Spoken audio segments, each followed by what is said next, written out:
नमस्ते times drive family, मैं हूं क्रांति संभव। स्वागत है आप सभी का टाइम्स ड्राइव शो के लेटेस्ट एपिसोड में, जिसमें एक खास कार हमारे साथ यहाँ खड़ी आप देख रहे हैं। लेकिन ऐसा तो हर एपिसोड में ही होता है। तो आज कौन कौन सी नई गाड़ियां सवारियां हम आपके लिए लेकर आए हैं, सबसे पहले वही बताते हैं। टाइम्स ड्राइव शो के आज के एपिसोड में हम चलाने वाले हैं लेटेस्ट मर्सिडीज EQE। क्या सब बदलाव हुए इसमें जानेंगे आज। और हीरो की एक्सट्रीम 164V कितनी अलग है, कितनी ज्यादा तेज तर्रार, इंतजार कीजिए इस रिव्यू का भी।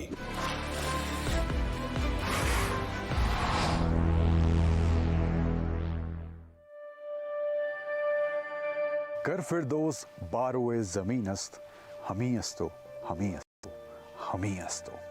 एक बहुत ही फेमस कवि आमिर खुसरो की लिखी हुई चंद लाइनें हैं कश्मीर की खूबसूरती को लेकर, जिसका हिंदी में अर्थ है, अगर धरती पर कहीं स्वर्ग है तो बस यही है, यही है और यही है।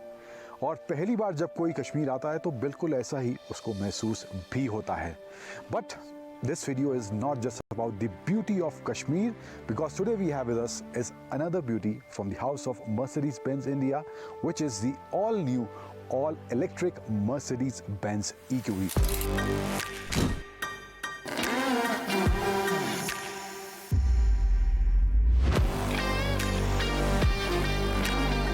तो क्या खास मर्सिडीज़ ने इसमें दिया है, और इसके साथ साथ क्या डिज़ाइन, क्या फीचर्स, किस तरह का परफॉर्मेंस, कितनी रेंज इसमें देखने को मिलती है, और कीमत क्या मर्सिडीज़ ने इस EQE की रखी है, सभी के बारे में मैं आपसे बात करने वाला हूं इस वीडियो में। तो चलिए शुरुआत करते हैं इस वीडियो की।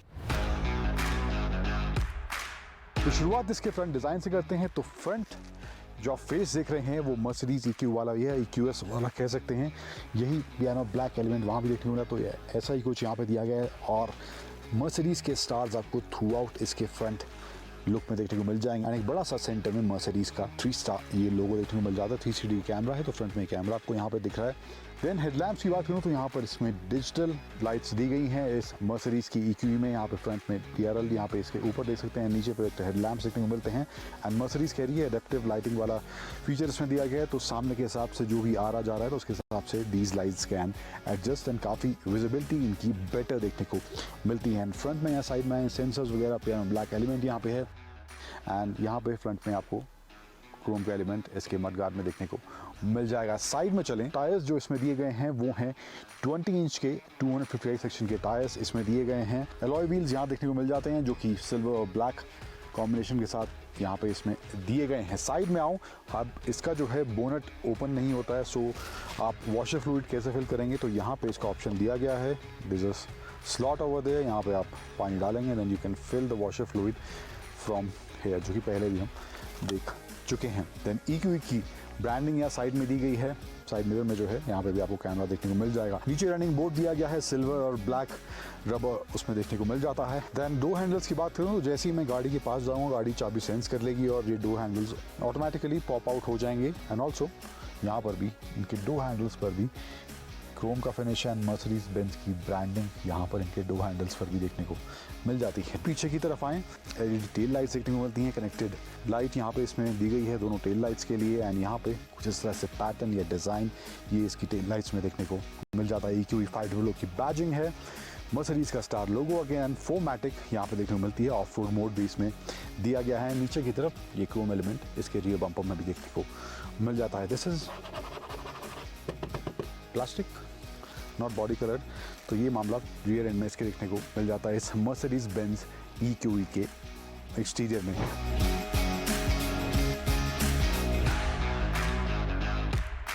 अब इंटीरियर की बात करूँ तो लग्जरी वाला फील तो है। एंड ये 56 इंच का स्क्रीन जो देख रहे हैं यहाँ पे, हाइपर स्क्रीन जिसे मर्सिडीज़ कहती है, ये दिया गया है। सो ये सेंटर डिस्प्ले अराउंड 17 इंच के आसपास है। And then there is also passenger display, जिसको पैसेंजर यूज़ कर सकता है। Then there is another display जो यहाँ पे इसमें दिया गया है, इंस्ट्रूमेंट क्लस्टर है, जहाँ पे ये भी 12 इंच का स्क्रीन इसमें दिया गया है। फीचर्स की लिस्ट बहुत लंबी है, थोड़ा बहुत फटाफट मैं आपको बताता हूँ क्या क्या इसमें दिया गया है। देन अंदर जाएंगे, सो फर्स्ट ऑफ ऑल यहाँ पे मर्सिडीज़ EQ देख सकते हैं। इसमें जाके आपको ये सब ऑप्शन देखने को मिल जाएंगे, बैटरी परसेंटेज, रेंज वगैरह ये सब इसमें दिया गया है। देन ऐप्स हैं, सेटिंग्स हैं, जहाँ पे आप सेटिंग कर सकते हैं। कंफर्ट में जाएंगे तो यहाँ पे मसाज की सेटिंग्स के ऑप्शन दिए गए हैं, तो मसाज का भी ऑप्शन यहाँ देखने को मिलता है। Then seat setting, ambient lights, ये किस तरह से आप यहाँ पे इसमें चेंज कर सकते हैं। देन यहाँ पे radio, phone, media, of road में जाएंगे।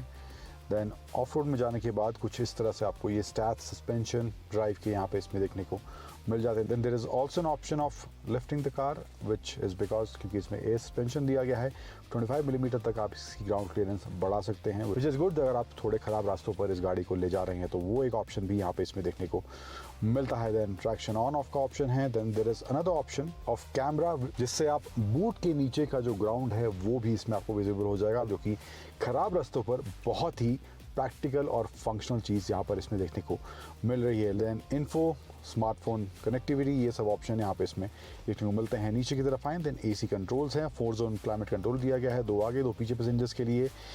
एयर प्योरीफायर देखने को मिलता है, PM 2.5 यहाँ पे इसमें दिया गया है, या बाहर की एयर क्वालिटी कितनी है, अंदर की कितनी है, तो वो सब नंबर्स भी यहाँ पर इसके डिस्प्ले में देखने को मिल जाते हैं। देन नीचे की तरफ आएँ और तो यहाँ पर ये जो देख रहे हैं, this is real would with a Mercedes star pattern through out जो इसमें यहाँ पे दिया गया है। काफ़ी प्रीमियम, काफ़ी कूल ये वाला एलिमेंट इसमें ज़रूर लग रहा है। मैग्नोलिया वुड मर्सिडीज़ कह रही है इस्तेमाल इसमें करा गया है, ये इसके सेंटर कंसोल में देखने को मिल जाता है। Then there are few other options over है। यहाँ पे डायनामिक सेलेक्ट दिया गया है, जिसमें जाके आप जो मोड है वो स्विच कर सकते हैं, eco, comfort, sport, individual, off road mode जो आपको सेलेक्ट करना है। एंड ऑफ रोड मोड में आप सस्पेंशन सेटिंग, ड्राइव सेटिंग वो सब भी आप चेंज कर सकते हैं, तो वो एक ऑप्शन यहाँ पे इसमें दिया गया है। देन पार्क असिस्ट, कैमरा वगैरह कुछ इस तरह से इसका 360 व्यू यहाँ पर देखने को इसमें मिलता है। This is the best 360 degree view जो आज तक मैंने कार में बैठने के बाद देखा है। काफ़ी क्लैरिटी भी इसकी अच्छी देखने को यहाँ पे मिल रही है। देन अलग अलग व्यू से भी आप कैमरा एंगल्स इसमें देख सकते हैं। एंड ऑल्सो एक और चीज़ है, जिस लोकेशन पर आप हैं आपको वो कैमरा की जो सेटिंग्स रखनी है वो लोकेशन आप सेव कर लेंगे तो कैमरा उस हिसाब से ऑटोमेटिकली अपने आप को एडजस्ट कर लेगा। अगर आप वापस उस लोकेशन में जा रहे हैं या मैं वापस इस लोकेशन पे दोबारा और मैंने लोकेशन सेट करी हुई है तो कैमरा उसके हिसाब से अपनी सेटिंग्स सेट कर लेगा, तो ये भी एक ऑप्शन इसमें दिया गया है। Then 2 cup holders which are foldable, कुछ रखेंगे तो अपने पास ये कवर कर लेंगे उसको। वायरलेस चार्जिंग का ऑप्शन है, 2 USB-C चार्जिंग पॉइंट्स, NFC का ऑप्शन दिया गया है। देन आर्मरेस्ट के नीचे भी काफ़ी डीप ये आर्मरेस्ट है, इसके नीचे सामान रखने की जो कंपार्टमेंट बनाया गया है काफ़ी डीप है। 2 USB-C चार्जिंग पॉइंट यहाँ पर भी अंदर की तरफ इसमें देखने को मिल जाते हैं। एंड ओवरऑल इंटीरियर की बात करूँ तो ये जो वर्जन हमारे साथ खड़ा है तो वाइट और थोड़ा आपको ये ब्राउन टोन में इसका कलर कॉम्बिनेशन देखने को इसमें मिल रहा है, लाइट ब्राउन कह सकते हैं इसको। एंड ये जो मटेरियल इस्तेमाल करा गया है, this is not real leather, this is man made leather. Sustainability वाला मामला है, इलेक्ट्रिक गाड़ी है तो इस तरह से ही मर्सिडीज़ बेंज ने कुछ चीज़ें इसमें इम्प्लीमेंट भी की हैं। स्टीयरिंग की तरफ आएँ, ये 3 स्पोक आपको स्टीयरिंग व्हील इसमें देखने को मिल रहा है, सेंटर में बड़ा सा मर्सिडीज़ का लोगो है। जो कंट्रोल्स आपको यहाँ पे दिए गए हैं लेफ्ट राइट साइड में, this is something too much. बैठने के बाद आप यूज़ कर सकते हैं, of course you can control things, but while driving I believe आपको बार बार देखना पड़ेगा कि आप कहाँ क्लिक कर रहे हैं, आपको क्या प्रेस करना है या क्या कौन सी सेटिंग में आपको जाना है, तो ये थोड़ा ज़्यादा मुझे यहाँ पे हिसाब किताब देखने को मिल रहा है। बट अदरवाइज जो फील है प्रीमियम और क्लासी अंदर बैठने के बाद ज़रूर महसूस होती है इस मर्सिडीज़ बेंज के EQE की फ्रंट रो में। सो सीट्स की बात करूं, थाई सपोर्ट अच्छा देखने को मिल रहा है, लेग रूम अच्छा है एंड बैक सपोर्ट भी अच्छा यहाँ पर मुझे देखने को मिल रहा है। यहाँ पे सेंटर में armrest, these are the 2 cup holders जो यहाँ पे इसमें दिए गए हैं। कुछ इस तरह से मामला यहाँ पे है। फिर यहाँ पे आए तो AC कंट्रोल्स के स्विचेस भी यहाँ पे हैं, 4 जोन क्लाइमेट कंट्रोल है। मेटल फिनिश यहाँ पे इसके AC वेंट्स के आसपास देखने को मिल जाती है, which is same in the front. Metal finish front में भी दी गई है। पियानो ब्लैक का इस्तेमाल है। 2 USB-C चार्जिंग पॉइंट्स यहाँ पर भी देखने को मिलते हैं। एक चीज़ जो और मैं ऐड कर दूँ सीट के बारे में, वो है 3 लोग अगर बैठ पाएंगे या नहीं बैठ पाएंगे, अगर जिन लोगों का वो सवाल है तो यहाँ पर 3 लोग मुझे लग रहा है थोड़े टाइट होंगे। फ्लोर हालांकि फ्लैट है, दिक्कत नहीं होगी, थोड़ा बहुत एडजस्ट करके बैठ सकते हैं, बट ओवरऑल जो है 2 लोगों के हिसाब से मुझे लगता है ज़्यादा कंफर्टेबल ये सेकंड रो यहाँ पे देखने को इसकी मिल रही है। अब डोर्स की बात करूँ तो यहाँ पर भी मामला काफ़ी प्रीमियम वाला ही है। मेटल फिनिश, परमेस्टेड sound system, ambient lighting obviously and of course ये पैनोरामिक सनरूफ का व्यू, एंड स्पेशली इस तरह की जगह में इस तरह का व्यू हो तो और मज़ा आ जाता है। इसमें जो है एक फीचर दिया गया, जैसे कि आप फ़ोन चार्जिंग पे लगाया हुआ है और आप भूल जाते हैं कि आपने चार्जिंग पे लगाया और आप गाड़ी से निकल जाते हैं, तो then the car will alert you कि आप गाड़ी में अपना फ़ोन भूल गए हैं एक साउंड आएगा, कलेक्ट योर फोन और do not forget your phone. Screen पर एक टेक्स्ट भी लिखा आएगा, तो वो एक फीचर भी यहाँ पर इसमें देखने को मिलता है, which is again I believe is really functional. Boot space की बात करूँ, तकरीबन 500 लीटर का बूट स्पेस दिया गया है, which is good enough I believe. अगर आप 4 लोग बैठे हैं तो उसके हिसाब से मुझे लग रहा है काफ़ी कन्वीनियंट है।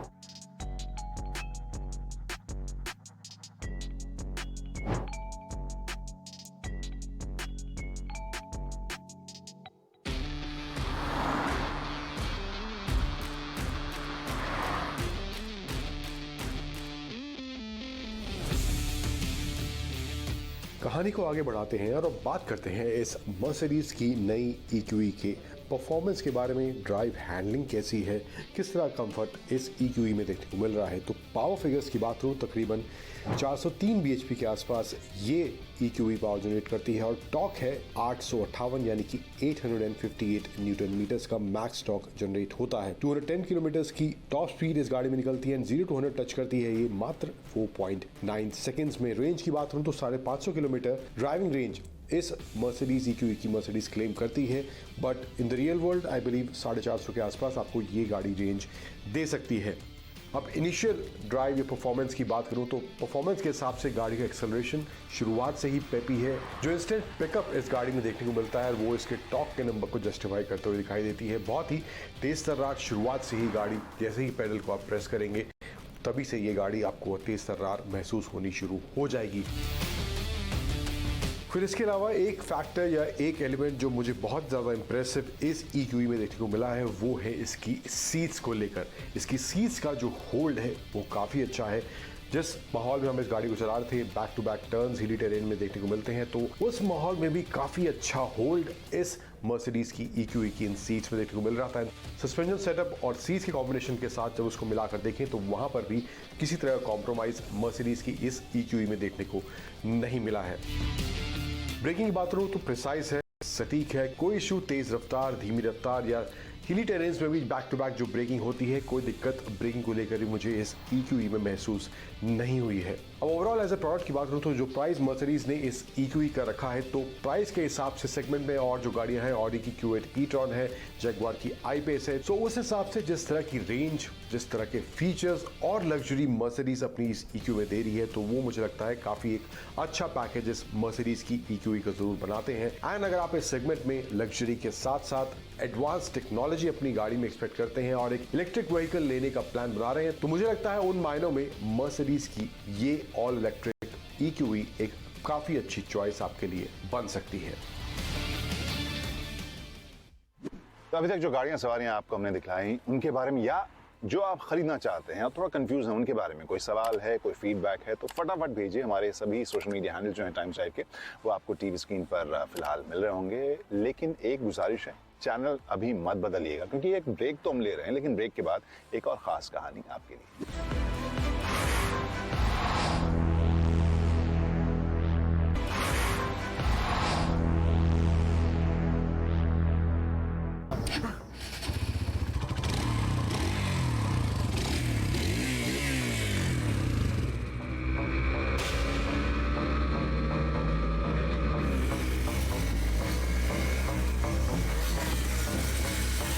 नमस्ते साइंस ड्राइव फैमिली में हूं क्रांति संभव। स्वागत है आप सभी का उस वीडियो में जिसमें हम लेकर आए हैं एक ऐसी मोटरसाइकिल जो उस सेगमेंट की बाइक है जहां पर स्पोर्टी बिहेवियर या स्पोर्टी एक्सपेक्टेशंस शुरू हो जाते हैं एंथुजियास्ट के लिए, but at the same time value भी बहुत ज़रूरी एलिमेंट होता है इन बाइक्स में। ये 160 सीसी की है, एक्सट्रीम 160, जो अब आ गई है 4 वॉल्व अवतार में। तो आज हम जानेंगे कि इसका परफॉर्मेंस बदला है नहीं, 2 वॉल्व 4 वॉल्व परफॉर्मेंस में कितना फ़र्क आपको महसूस होता है, एक्साइटमेंट में कितना फ़र्क महसूस होता है, और कुछ एक चीज़ें जो इसमें आपको नई देखने को मिलेंगी।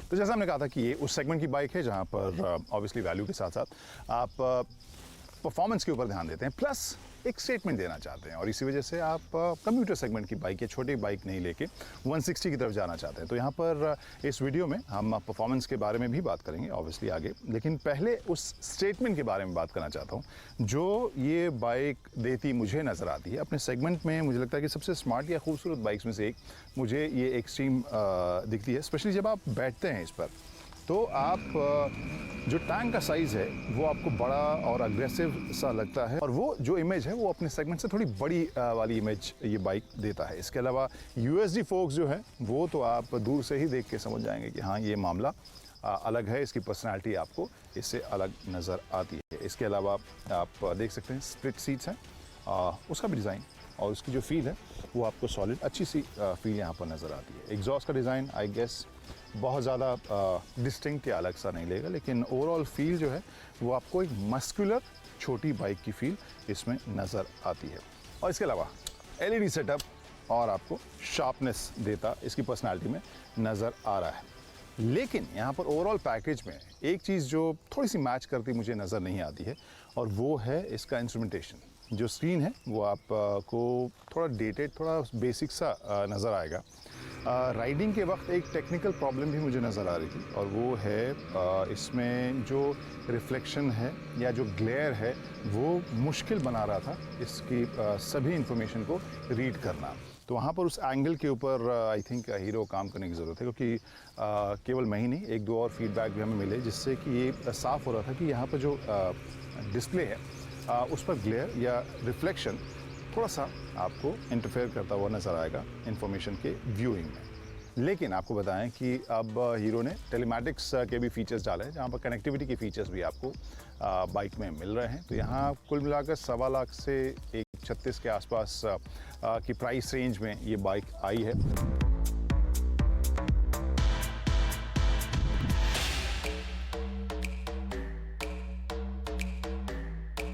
आपको याद होगा जब हमने पहली बार किसी हीरो बाइक के साथ ड्रैग रेस किया था, और ये वही बाइक है, hero extreme 160R 4V। Company के मुताबिक सबसे तेज 160 सीसी, 16.6 bhp और 14.6 न्यूटन मीटर टॉर्क के आंकड़ों के साथ, जिसमें सबसे बड़ा चेंज ऑब्वियसली इंजन में ही है। आपको याद होगा टॉप स्पीड के मामले में कंपनी का दावा है कि ये बाकियों से बेहतर प्रदर्शन करती है। फीचर्स के हिसाब से देखें तो एक्सट्रीम 160R में जो हाइलाइट्स हैं उनमें hazard switch, grab rail, 5 fin oil cooler, 7 step adjustable monoshock suspension शामिल है। एक्सट्रीम 160R के 2 वेरिएंट्स हैं, स्टैंडर्ड एंड प्रो, जिसमें असल डिफरेंस अगर आप देखें मोटे तौर पर तो प्रो में आपको 37 mm डायमीटर वाले KYB USD फोक्स देखने को मिलते हैं, स्टैंडर्ड में टेलीस्कोपिक लगे हैं, और प्रो वर्जन का वेट 1 किलो आपको ज़्यादा मिलेगा। इसके अलावा कनेक्टिविटी के फीचर्स भी हैं, जहां फ़ोन कनेक्ट करने के अलावा आप वहां पर live tracking, remote immobilisation, vehicle diagnostics वगैरह अपने फ़ोन ऐप पर चेक कर सकते हैं। और अब इसके राइड के बारे में बात करते हैं।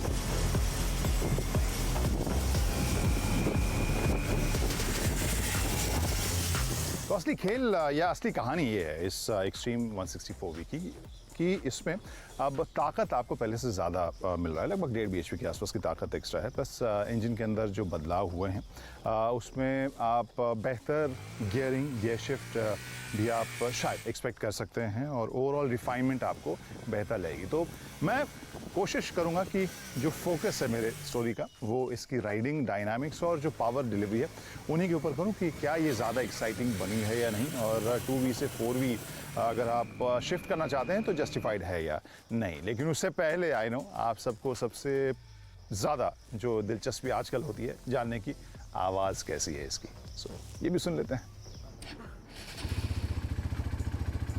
तो प्रायोरिटी नंबर 1 एग्जॉस्ट नोट कैसा है, तो थोड़ी सी आवाज़ आप सुन रहे होंगे, अब मैं चुप हो जाऊंगा, इसे बोलने दूंगा।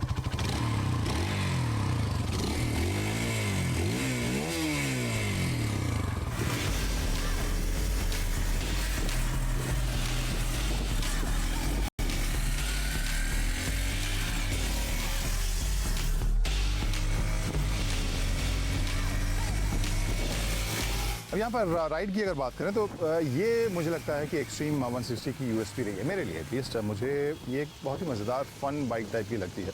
साइज़ के हिसाब से देखें तो मेरा साइज़ इसके साथ इंसाफ नहीं करता है, लेकिन अगर मैं इससे डिस्काउंट कर दूं, आई थिंक डायनामिक्स के हिसाब से, इनिशियल पंच के हिसाब से मुझे ये काफ़ी एक्साइटिंग मज़ेदार बाइक लगती है। यहाँ पर अब जो चीज़ मुझे अलग से थोड़ी सी फील हुई, ऑब्वियसली मैं किसी मशीन के ऊपर लेकर तो इसे नहीं गया, लेकिन जो सेकंड थर्ड गियर में भी जिस तरह से पुल कर रही थी या इवन फोर्थ में भी, तो आपको फील हो रहा है कि हाँ ये पहले से ज़्यादा आपको ग्रंट जो है पहले से ज़्यादा ये इंजन दे रहा है, और आप किसी भी अगर थोड़े से स्लो भी हैं तो आप उसको वहाँ से पुल कर सकते हैं। तो एक डे टू डे राइडिंग या लॉन्ग डिस्टेंस राइडिंग की अगर मैं बात करूँ, वहाँ दोनों ही मामलों में जो इनिशियल इसका एक्सेलरेशन या इनिशियल पंच है वो मुझे शहरी माहौल में अच्छा लगेगा। और जब खाली सड़क है तब आप थोड़े हायर गियर के ऊपर भी जब आप क्रूज़ कर रहे हैं और फिर थोड़ा सा डाउन शिफ्ट करके अगर आप फिर से पुल करना चाहते हैं, तो दोनों में ही ये मुझे काफ़ी फिट नज़र आ रही है। आई नो एक कोई सुपर बाइक नहीं है, कोई बहुत बड़ी टूरिंग बाइक नहीं है, 160 है, लेकिन इस वाले सेगमेंट के कॉन्टेक्स्ट में अगर देखें तो मुझे इसका इंजन का बिहेवियर काफ़ी पसंद आया। गियर शिफ्ट कभी कभी मुझे थोड़ा सा इनकन्सिस्टेंट लगा, बहुत नहीं लगा। आई एम नॉट सेइंग कि ये वो आपकी राइड में दिक्कत देगा, लेकिन ये भी नहीं कहूँगा कि 100% क्रिस्पनेस या प्रिसिशन उसमें देखने को मिला। कुछ एक जगहों के ऊपर मुझे फॉल्स गियर नज़र आए या फिर मुझे सही गियर में जाने में थोड़ा सा वक्त लगा।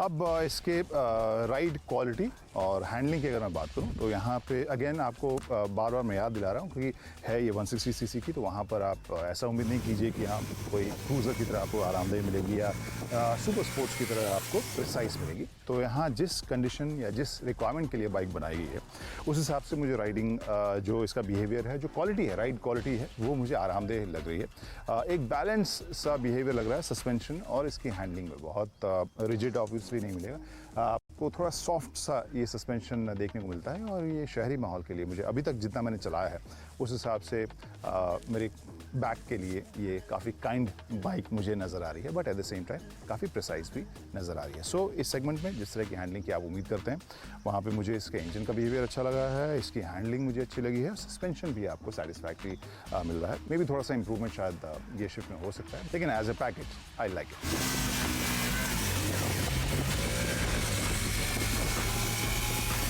आखिर में बिंदु कहाँ विश्राम कर दिया है। तो अगर आप 160 सीसी में एक रिफाइंड और पेपी बाइक चाहते हैं जो अच्छी दिखे, अच्छी हैंडलिंग वाली हो, प्लस माइनस 90 kmph तक आराम से जाए, क्रूज भी करे और टेलीमैटिक्स के फीचर्स भी लेकर आए, तो हीरो एक्सट्रीम 160R 4V एक अच्छा ऑप्शन है।